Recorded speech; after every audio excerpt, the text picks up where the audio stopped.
Good morning, and thank you for joining me. It's episode 58, and today we are going to be discussing passion and how to turn your passion into a successful career. Our guest is Genoveva Rossi. She is a scream queen, a horror actress, and we're very happy to have her with us. Before we introduce Genoveva, I want to thank our sponsor. Today's show is sponsored by TriggerSmart, makers of the patented RFID smart guns. If you want to learn more about TriggerSmart, please visit them online at www.triggersmart.com. Genoveva, thank you for being with us today. Thank you for having me, Peter. So this is interesting because you're a scream queen. And what are you doing on this program? Well, I want to talk about your background, and for our regular listeners, you know, we talk a lot about the law, but we also talk about business, and we talk about entrepreneurs and how to go about starting your own business and developing your business. And a lot of what we talk about deals with people who have already found that niche, that area that they want to pursue, and they're passionate about it and they're happy with it, and they're going to go forward and develop this business. Whether you are an employee or an employer, makes no difference. And that's why you're on today, because you've got a very interesting story, and you're doing something that, you know, a lot of people would consider perhaps not mainstream, being that you are in a number of horror films, which is great. And I want to talk about your background and how you got started in it, because my understanding, and this is what we're going to go through, is that you've always had this love for acting and for horror genre, and that you originally, you started your career in a traditional marketplace, a traditional environment, and realized that you didn't like it. So let's talk a little bit about you, your love of horror, and what happened, how you went from a traditional job into where you are now. Sure. Well, ever since I was a little kid, I was always a huge fan of horror movies. I was introduced to horror films like Universal Studios and Hammer films by my family. I grew up, worshiping Bela Lugosi, Boris Karloff, Vincent Price, Barbara Steele, Peter Cushing, even Christopher Lee, who's still around acting today. And those people to me are just like icons.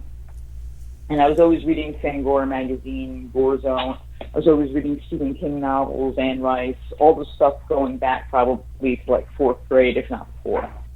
And so that's always something that had been part of me. And then, but society kind of tells you, you need to fall into certain, normal parameters of what kind of career and what kind of job that you're supposed to have. And a lot of times creative things that you'd like to do kind of fall by the wayside when you're thinking about what kinds of career options you should be exploring as a young person. And acting had always been something that interested me since I was a kid. I had been in plays as far back as nursery school, where I believe I played a beetle speaking to a ladybug in a play, and then some other little plays here and there as I was a small child. And then, even in college, I didn't necessarily, I didn't major in acting, although I did take some acting classes. I did some acting in short films. So it was always something that was kind of there, but I never really thought about it until more recently as being like my primary income or my primary passion. So you went to college and you didn't act, you didn't major in theater. What was your major in college? English with a minor in journalism. So completely astray from what I'm sure a lot of people, probably people in your family as well, considered, acting as a hobby for you or just a side interest. I would imagine that, like most people, especially young people getting out of college, you mentioned it earlier, that there is this societal pressure, if you will, to do and to engage in certain fields of employment. I mean, how many times, I would imagine you've heard it a million times, what do you mean you want to be an actress? Do you know how many people actually succeed? Have you heard that before? Exactly. And there's an element of truth to it, certainly. But yeah, you hear that all the time, and it dissuades people very much so from pursuing their goals. And ultimately in life, I think success a lot of times is measured by how happy you are. Well, that's absolutely true. Yeah.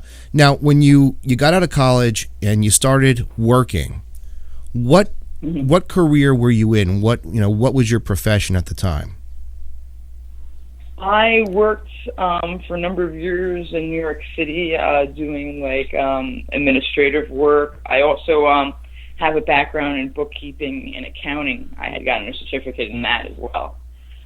So very corporate, working with CEOs, working with VPs, very corporate, very uptight kind of profession, working with high-level executives.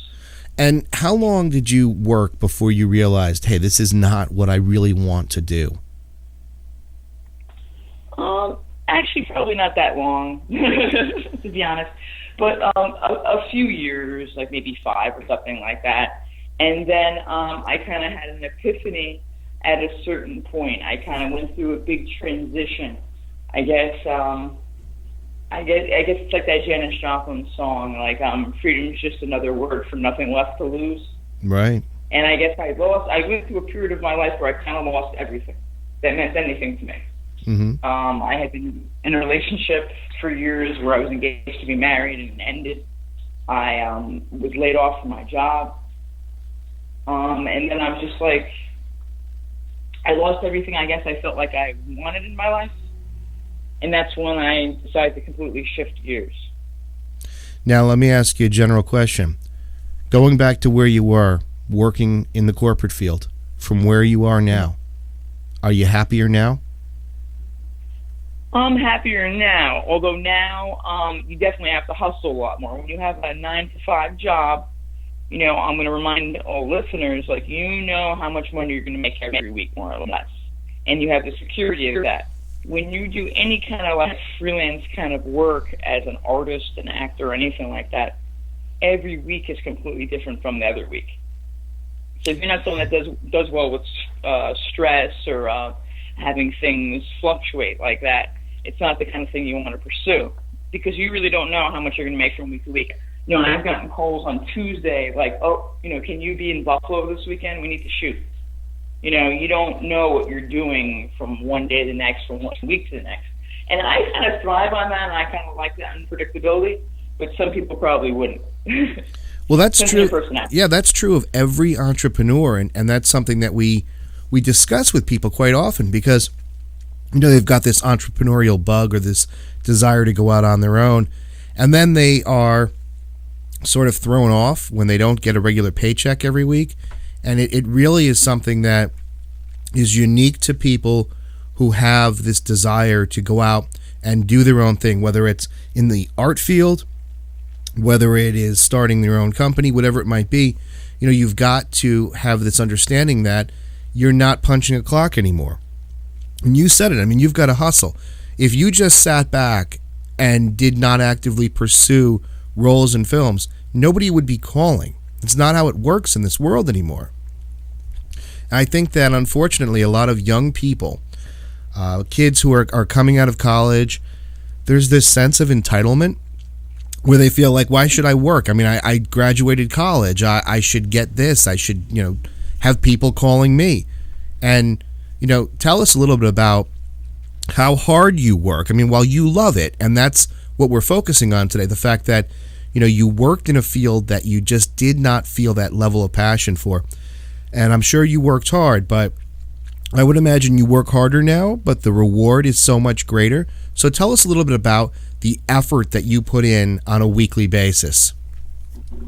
Well, I would say, and people don't realize this, but I would say every day I do something that's related to acting. Even if I'm not acting in something, I'm doing an interview like I'm doing now. I've done a couple interviews this week. I'm writing an article for a magazine called Malevolent Magazine called A Day in the Life of Scream Queens. So that's good for self-promotion and also to promote all my projects and kind of inform horror fans of what's going on in the genre. I'm on set, I'm memorizing dialogue constantly, and that can get pretty intense. Sometimes you're called to memorize a lot of dialogue in a seemingly short period of time. And that can be really, really intense, preparing for a role, learning accents. I had to do a Southern accent last week. So just like every moment. Plus, you're sending out emails, you're Facebooking people, you're Twittering. I update my Facebook and Twitter daily to generate and keep followers of horror interested. And then plus, I'm always kind of fishing around online for directors I haven't worked with yet, for projects that I might be interested in working on. And then, of course, I'm getting to the point now where a lot of people seek me out and offer me roles as well, which is nice because that makes my life a little easier. Right. But you still have to seek things out too, because a lot of directors I've worked with, like I worked with Adam Ambrant last week, and he's a very controversial and interesting horror director. He did a movie called The Crossbearer, and I sought him out online, and he ended up offering me a part in his new film Hunters, which stars Linnea Quigley, who's a scream queen that's been around since the 1980s. And that's a film that is definitely going to get a lot of attention when it's released.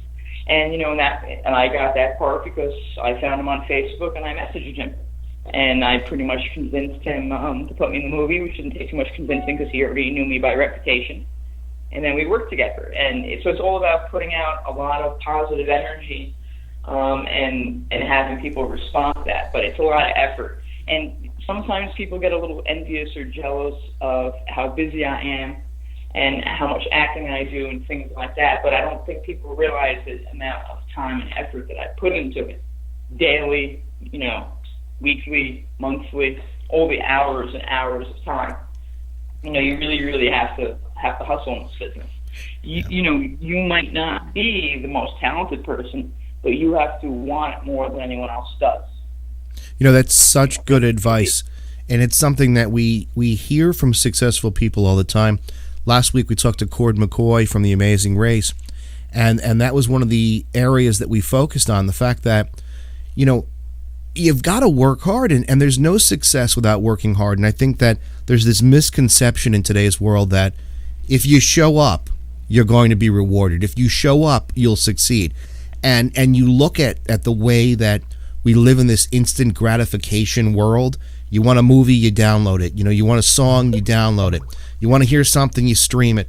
And I think that we've lost track of the fact that there's no alternative to working hard. If you don't work hard, you won't succeed. And there's people who say that's everything. Everything, exactly. And people say, well, they were lucky.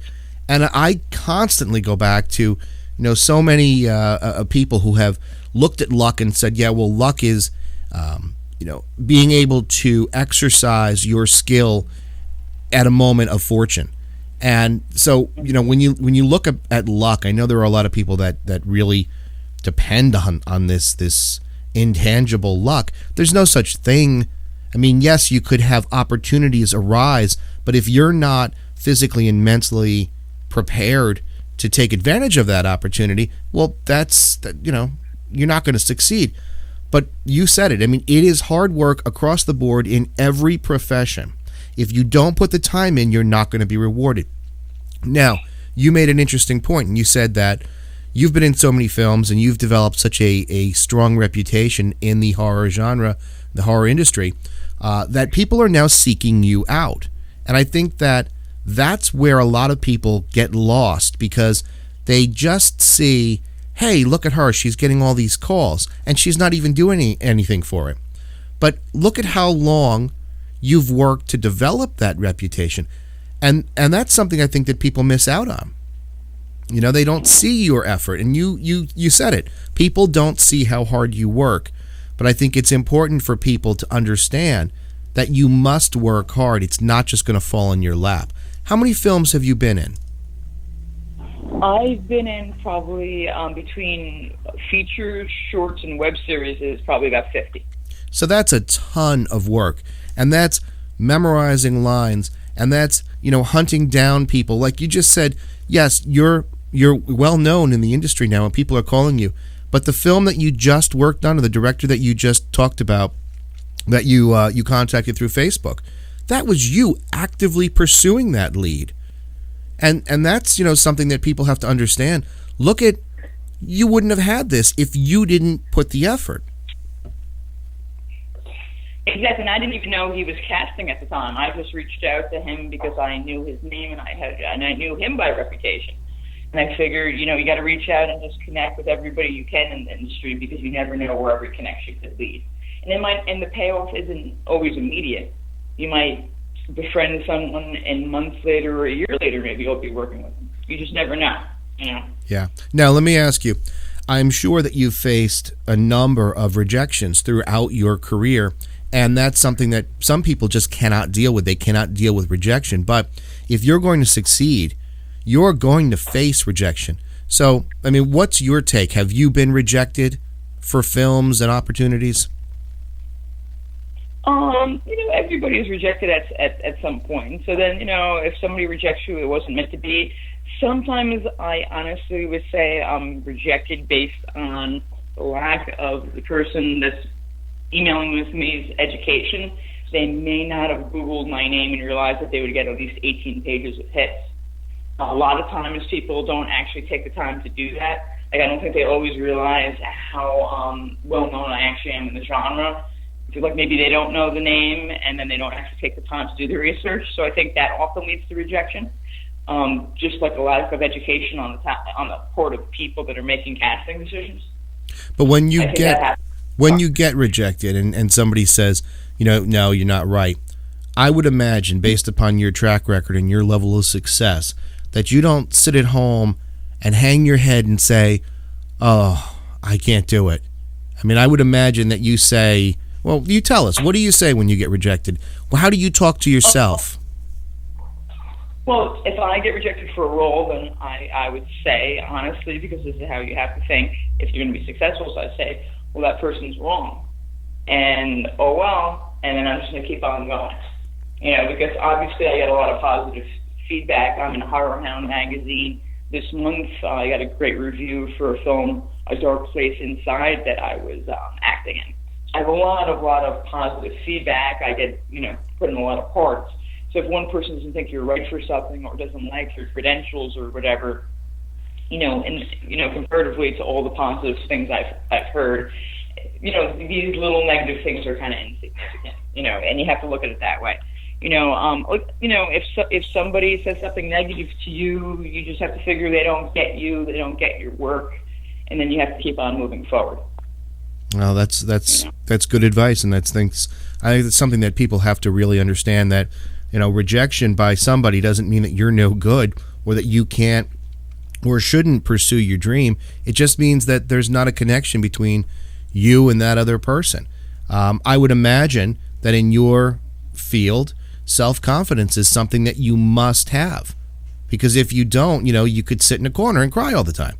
And you sound like you've got that level of self-confidence. Does confidence in yourself help you? You really do have to have a huge level of self-confidence as an actor, because as you become more and more successful with it, you're going to get more and more praise as well as negativity. You're going to get, when you reach a certain level of success, you're going to realize that people are going to start hating you for no apparent reason. People are going to start saying terrible things about you for no apparent reason. Whatever, you have to have a really, really thick skin, because once you put yourself into the public forum, and as an actor more than a painter or a lot of other creative fields, people are going to rip you apart. People are going to be like, you're sad, you're ugly, you're terrible, you're this, you're that, and people are going to get very personal, and people are going to get very insulting. And you have to kind of be prepared for that. And it is going to happen. And they say that the average actor gives up after 1 year. That's statistically, I guess, accurate. And most people can't hack it for more than a year of acting because of all the rejection, because of all the negativity that can exist and things like that, Yeah. Not for everybody. Yeah, and that's the same statistic for small businesses and startup companies. Within a year, most new businesses fail, and it's because of a lack of understanding of their customers or clients, a lack of self-confidence, a lack of being able to accept rejection or to learn from rejection, and to make shifts in the way that they're approaching their business. And the other problem is that a lot of people will get into a field, open up a business, seek out a job opportunity just because they need the money. And I understand that, because we're in a world where if you don't have enough money, there's no one that's going to step in and take care of you. You've got to make your own way. But like we talked about earlier, you started in a career where you really didn't have that level of passion. And I understand that you probably worked hard, but I would imagine, and tell me if this statement's true, I would imagine that when you were working in the corporate sector, you put in your time, but you didn't have that level of passion and commitment that you now have for what you do. Is that fair to say? Well, I remember most days being pretty bored, and fun, and being pretty listless, and just kind of feeling I utterly, I guess, bored, tired mentally with what I was doing, not finding it very stimulating, and always thinking back in my head that I wanted to do something that was more meaningful. And that's so important. I mean, what advice would you give to either a college student or someone looking to get into a career, maybe start their own business, but they're working, let's call it what it is, they're working for the man, and they're getting their 9 to 5 time card punched, and they're getting their paycheck, but they're not fulfilled. What advice would you give them based upon your own experience? Well, figure out what you're passionate about, what you enjoy, and is it possible for you to do that as a career option? Is there something that you're really excited about, something that you would almost do for free? But of course, you don't want to do it for free. But something that you really enjoy doing that you could be pursuing. Is there? Because a lot of people have something like that, and somehow or another they get deferred from it. So that's something that you have to ask yourself. Now, that's really important. I mean, and you were one of these people that had a passion. You sort of were convinced to go mainstream, and then you came back to it. And I think that you're a really good example, because if listeners look you up, they're going to find out how successful you are. When they look at the films you've been in, they look at your level of expertise in what you do. I think that they'll be surprised to see how successful you are. And that's, you're a self-made person. It's a belief that you had in yourself. It's a passion that you had. You were dealt with some unfortunate circumstances that sort of helped you change your focus and go out and pursue your dream. But, you could have had those same terrible things happen to you, get laid off from your job, and then put out resumes and look for another job, just like where you were, and suppress your desire to sort of move into an area or a career where you had some passion and love for what you were doing. But you took that chance. And I would imagine it was scary, but you did it anyway. How would you... It is scary. What would you tell people about that? Because so many times people are afraid to take a chance, but you did. You took a massive chance. What would you, what kind of advice would you give about taking chances?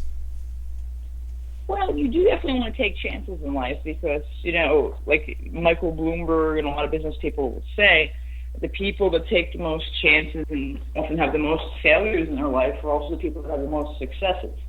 Like Mike Bloomberg, I'm sure, ran a couple businesses into the ground before he became successful. And that happens, but he kept on going out there and he kept on doing it. And people who's successful and who's a failure is who's going out there and who's trying. And most people are just satisfied with having this monotonous life and have such an incredible fear of failing that they never even try anything. Yeah, and then their life becomes the ultimate failure. Yeah, that's so true. That's exactly what I was going to say.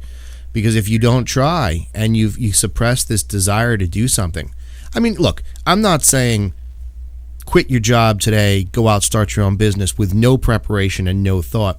And I am sure that when you decided that you were going to pursue this line of work, that you had done the research. I mean, you've loved it since you were a kid, so I would imagine that you sort of had some idea as to how you were going to pursue this career.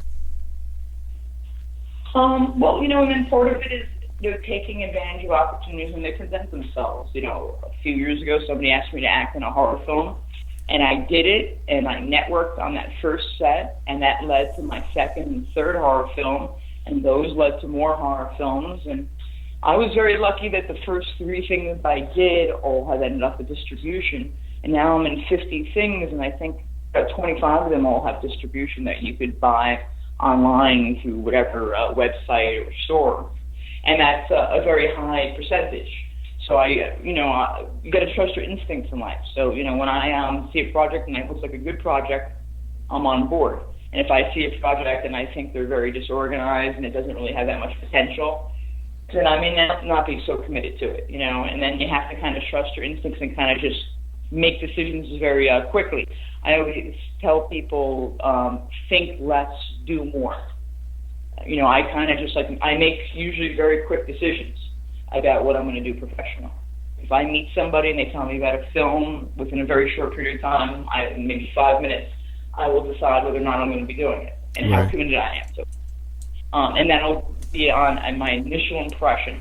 And I think that's important too, because I think a lot of people overthink things and then opportunities pass. Yeah, I think that a lot of that is a result of being afraid, because you want to make sure you're not making mistakes, so you're going to so overthink things that you're right. Opportunities do pass you by, and once they're gone, they're typically gone forever. And it's not an earth-shattering mistake if I end up taking a part and maybe it wasn't the best part in the world or not. It's not like the end of the world.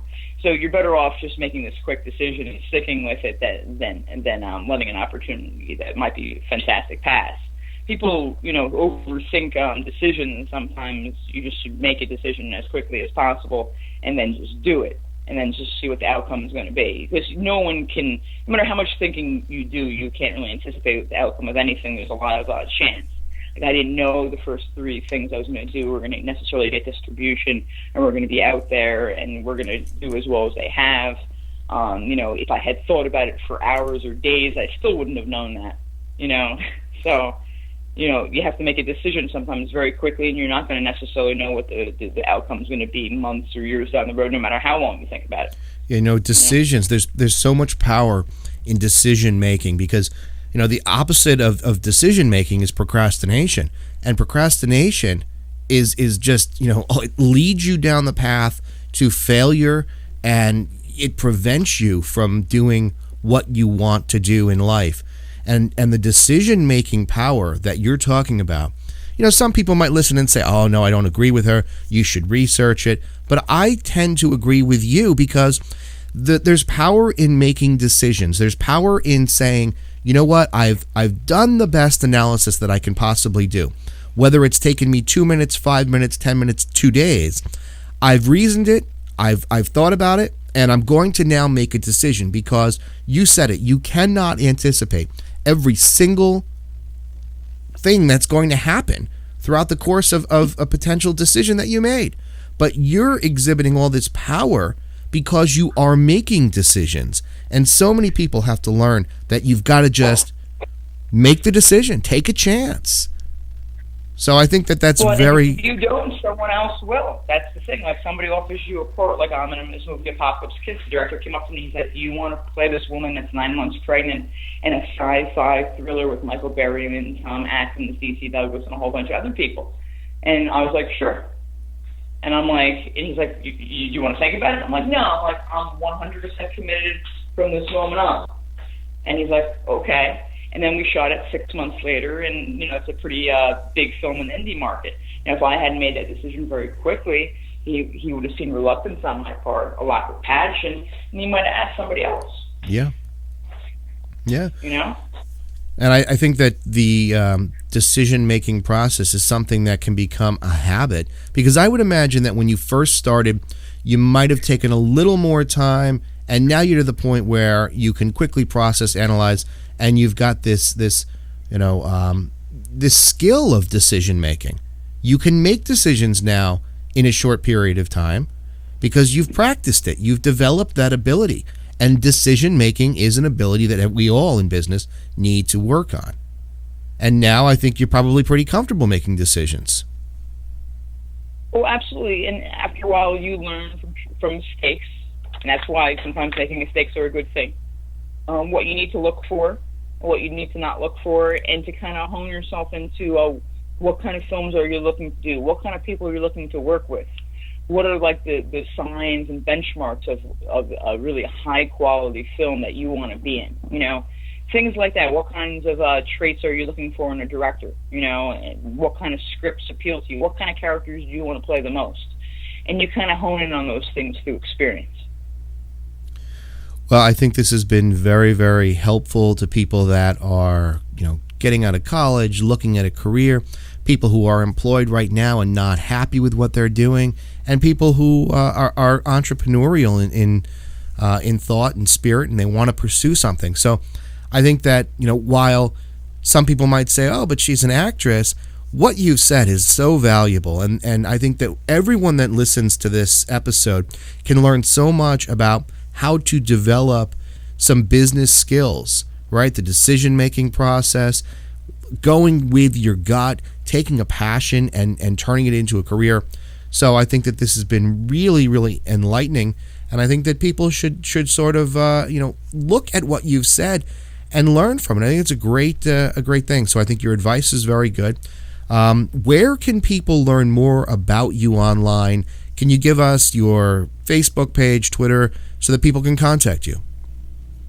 Absolutely. I always encourage people to reach out, connect with me, follow me. My Twitter is Genoveva Rossi 1. I'm going to spell my name. Genoveva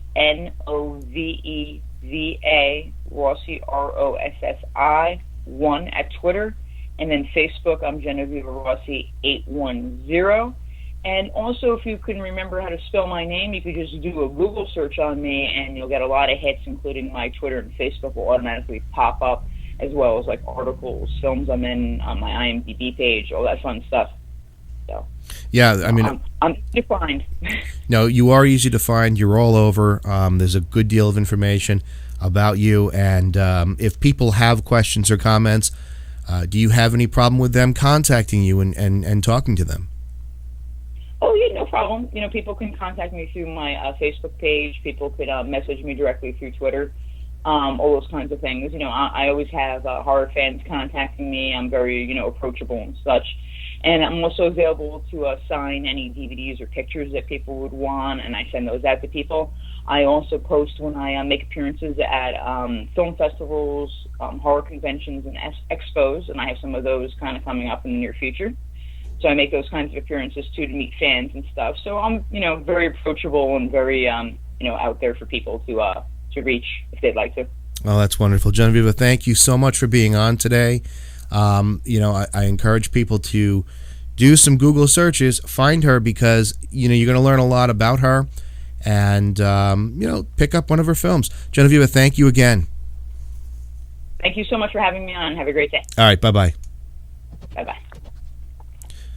All right, so we just spoke with Genoveva Rossi, and we appreciate her being on today. I think that there's a lot you can learn from what we talked about with her. And let's kind of break this down a bit. First of all, I want to talk about finding your passion, okay, and going into an area of work that you're passionate about. We've got to make a distinction here, because there are those people who have no passion. They just want to work, and they want to go home. Maybe their passion's playing video games. Maybe their passion is, listening to music, and that's their focus in life, and there's nothing wrong with that. But you have to be, and we've talked about this on prior episodes, you've got to be honest with yourself. What are you made of? What do you want to do? Are you somebody that has the ability to go out and start your own business? Are you somebody who has the desire to rise to a vice president or management level within a company? Or do you just want to be a worker? And that's completely okay. And I don't want anybody to think that I am degrading those people that say, I just want to be a worker. I've got people in my family, I've got people that I used to work with who just don't have the desire.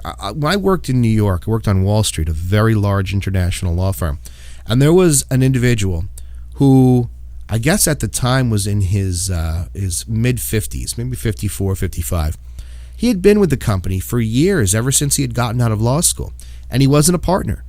And everyone found that quite odd. Why are you not a partner? You're so old. Why aren't you a partner?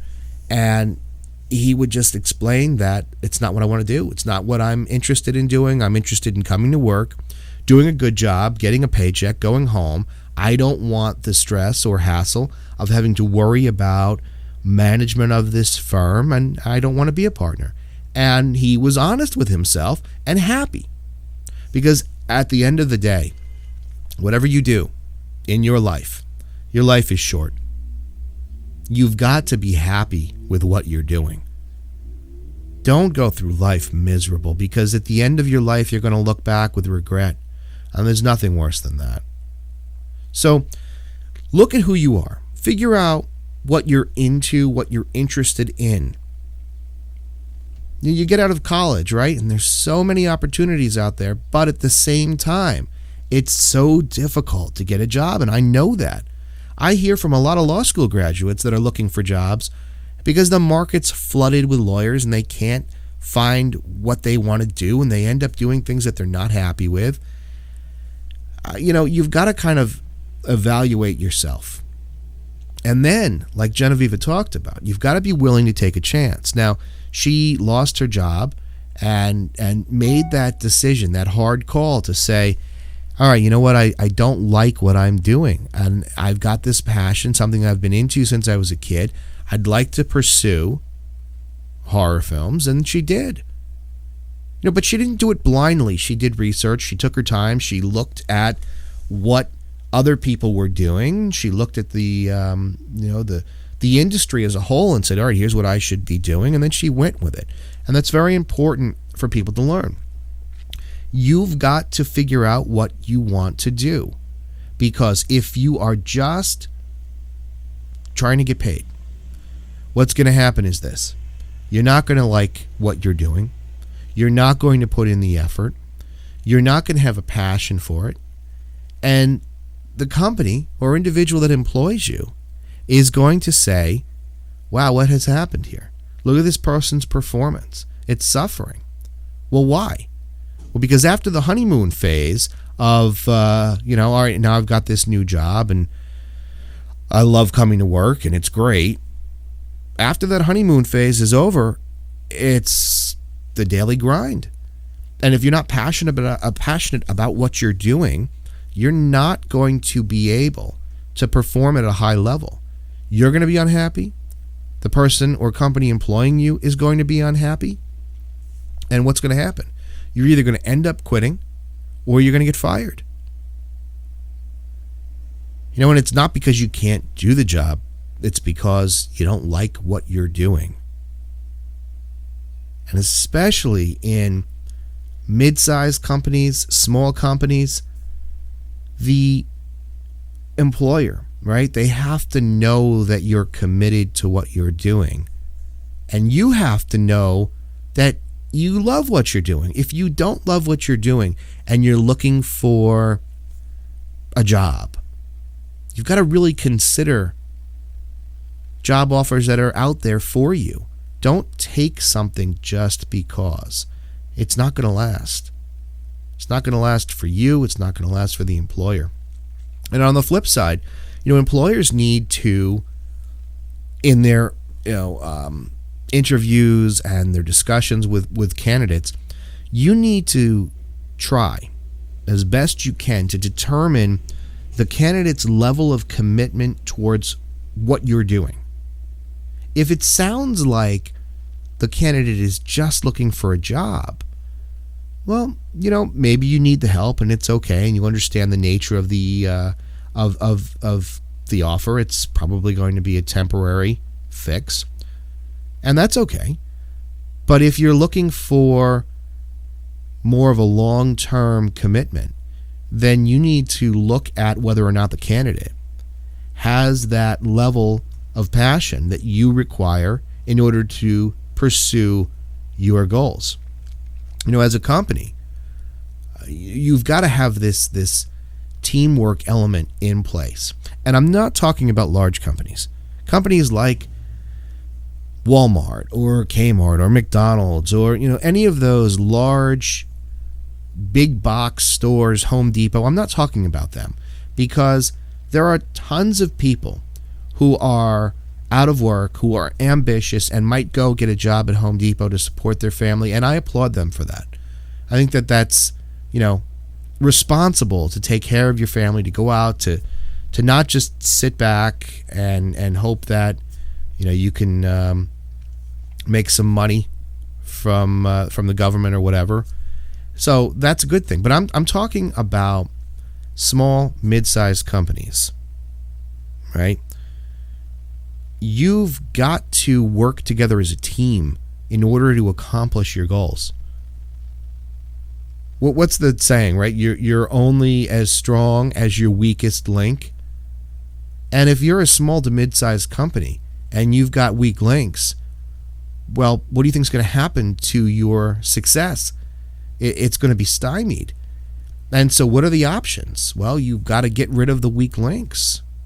And nobody likes to do that, but it's part of business. And if you are an employee or a job candidate and you're taking a job simply for financial reasons, don't get involved with a small company or a mid-sized business that's on a mission, because it's not going to last. It sounds harsh what I'm saying, but it's true. And if you think about it, I'm sure that there are people who have been involved in jobs that they've taken simply because they need money. They have no desire, no level of commitment. But when an employer is counting on you to be a valuable team member and you're not, you're doing a disservice to yourself. You're doing a disservice to the company that has hired you. And this stems typically from not pursuing your passion. If you've got a passion for something, go pursue it. Because if you don't, you are going to live with regret. You'll be 60 and you'll be saying to yourself, oh, thank God I can retire. I wonder what would have happened if I had pursued this other, passion of mine. That's no way to live. And then that triggers a discussion about fear. Fear of failure, fear of rejection, fear of success. What's going to happen if I pursue this passion and I don't succeed? What's going to happen if I do succeed? How am I going to have time to do the things that I like to do? Well, again, this goes back to figure out yourself. Right? You don't need this massive self-critical analysis where you have now mapped the inner workings of your mind and emotional desires. Just think about what you want to do. Write it down on paper. When things are down on paper, they're more tangible. Even these intangible ideas, write them down. The old pros and cons list can help and determine what you want to do, what direction you want to go into. And with fear can be a motivator and fear can be a deterrent. And you've got to understand that fear is nothing more than a focus, a way of looking at things. There are those people who will see fear as a challenge. I will overcome it. And there are those people who see it as a wall, a roadblock. I can't get through it. Right? And I'm not talking about fear of jumping off of an airplane or fear of snakes, because that's a different thing altogether. When you are passionate about something and you are not pursuing that passion because of fear, you are doing yourself a massive disservice.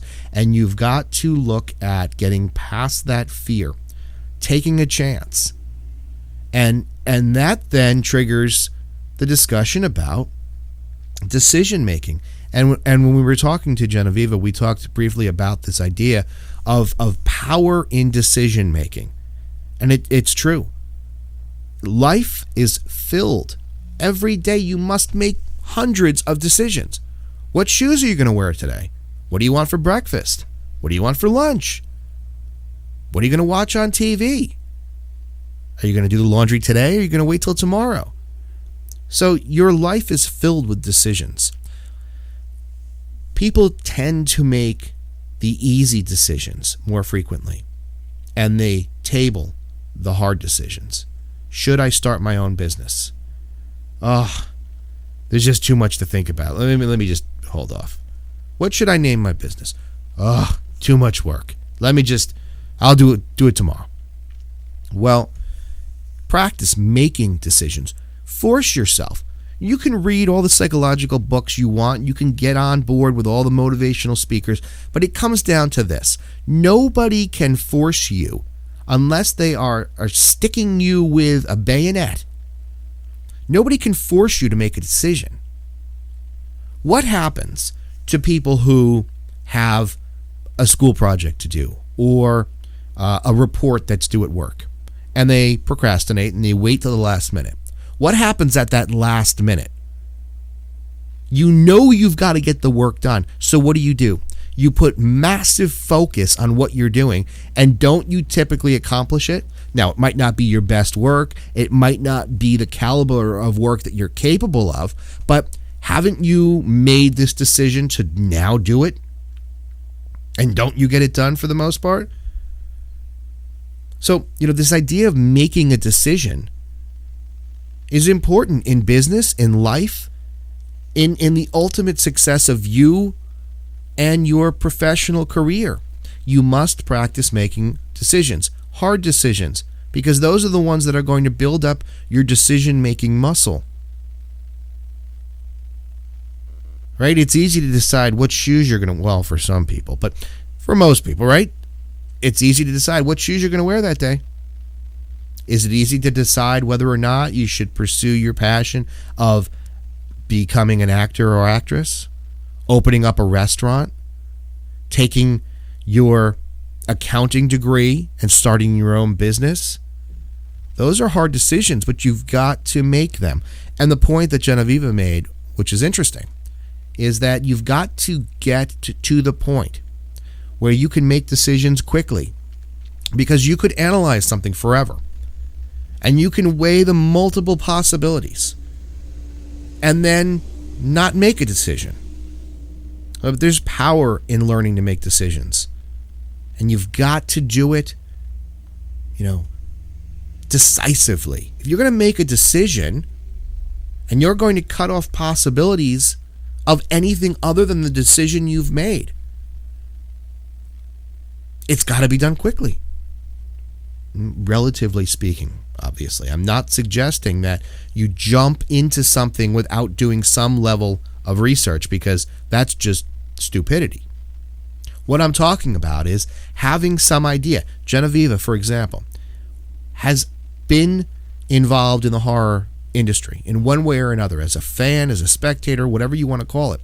And when she got to the point where she was forced with making a decision, what do I do? Do I go back, submit my resume, get another boring job that I have no passion for, that I don't feel like I'm being utilized properly, that I feel tired and disinterested in?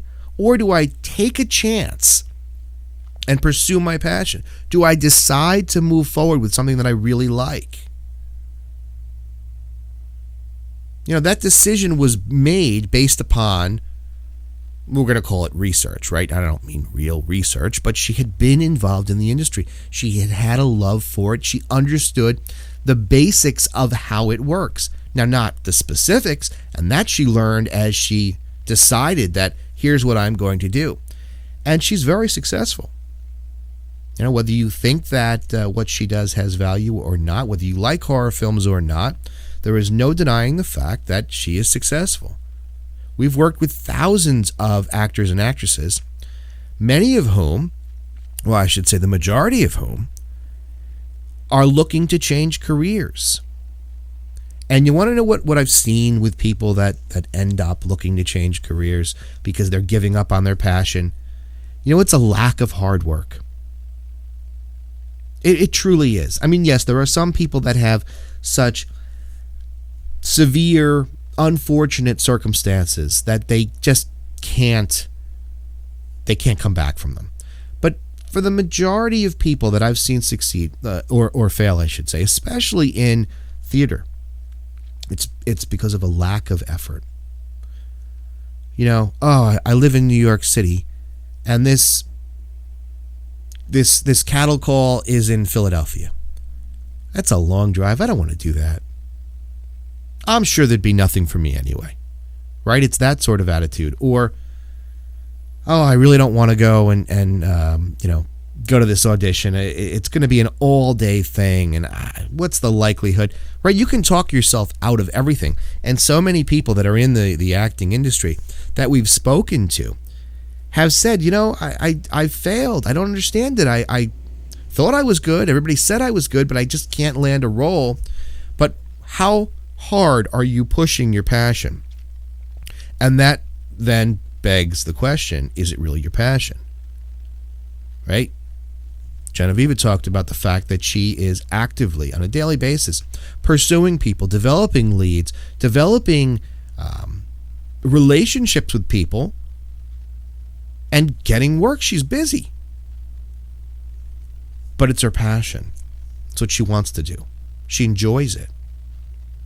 And that's what you have to do if you have a passion for something. Don't sit back and say, why isn't anybody calling me? Why isn't anybody hiring me? Why can't I get a role? Well, it's got to be something that you're doing or not doing. It's got to be the way that you're approaching it, the way you're thinking about it. Are you procrastinating? Are you a good decision maker? Are you giving yourself decision-making practice? Only you can answer those questions. And that comes back to the ultimate reality about success, which is honesty with yourself. You can lie to everyone. You can lie to yourself, but there are disastrous consequences. Right? You can pull the wool over other people's eyes, but you can't pull the wool over your own eyes. What are you about? What do you want to do? What is it you want to pursue? Honestly, what are your shortcomings? What are your, outstanding characteristics? What are you good at? What are you not good at? Honesty with yourself is really the basic tenement of success. You can't develop success without being honest with yourself. You can't lie to yourself and then go make decisions that are going to lead to success. So, I hope that this conversation today with Genoveva Rossi inspires people to go and pursue their passion. I hope that you understand this idea of building your decision-making muscle, making the hard call, taking chances, and, understanding who you are. So I want to remind everybody, again, that you can download this episode from iTunes. You obviously can listen live, as many people do. And once the show airs and is completed, we typically will put up a video on our YouTube channel, so you can check out the YouTube portion of this podcast. What we like to do is we like to include video clips and other information on the podcast video on YouTube. So if you're interested in seeing pictures of Genoveva, if you're interested in video clips and that sort of thing, those will be up on the video. So subscribe to our YouTube channel. In addition to the Understanding the Law videos that are posted weekly, there's a slew of other information, legal basics. We answer questions to general legal inquiries, such as what is a motion for summary judgment, what's a motion to dismiss, why can't I file my case in federal court. It's all free. It's part of our desire to help people understand the law and educate themselves, because we believe that there's power in understanding the law. That's what we end every broadcast with. When you understand your rights, when you understand the law, there's power in that. I also want to remind people to download our app. A lot of people have been downloading it, and there's a lot of people who are actively using it, and we are very pleased with that. But I want to encourage everyone that listens, that downloads these episodes, that streams these episodes, watches it on YouTube, go to the iTunes store and search the firm name. You can search Peter Lamont or the law offices of Peter Lamont, and you will come up with our app. It's an iPhone or iPad app, And it is not just another law firm app. It has the ability to allow you to ask questions through your phone, through your iPhone or iPad. Ask your legal questions. They come directly to one of our attorneys, and they will give you an answer to your question. You don't have to search online and hope that you're getting the right information. You don't have to subscribe to something where you're stuck talking to a paralegal every month to answer your legal questions. You're going to get direct answers from attorneys. Free. The app is free. The answering of questions is free. So why not? Download it. In addition to that, you can listen to Understanding the Law directly through the app. You can also download or view our entire video library through the app, as well as other features such as statutes of limitations and links to laws, news and updates, and our calendar of events. So check that out. Don't forget to tell your friends about it as well. Don't forget to check out our YouTube page and make sure you click the subscribe button so that you can stay up to date with us. Also follow us on Facebook, on Twitter. We like to engage with our audience. We'd like to have more questions coming in on a weekly basis that we can ask our guests. We are going to be starting a primetime show in the evenings. Right now it's going to be once a week. We're going to start answering some of the legal questions that come in on a weekly basis live on air. And we will let everyone know when those shows are going to be. We encourage you to call in, talk to me, ask your legal question. I'll give you some answers. Again, free. Why? Because we want you to understand the law. So I'd like to thank you for joining me today on episode 58. We're closing in on episode 60. We've got some guests coming up in the next 2 weeks. We'll post information about them on our Facebook and other social media pages. In the meantime, links to Genoveva Rossi are posted on our blog, and we will put all of that information onto the YouTube page so that you can find more information about Genoveva and check out her films and kind of stay up to date with what she's doing. So thanks again. Have a great day, and remember that there's power in understanding the law.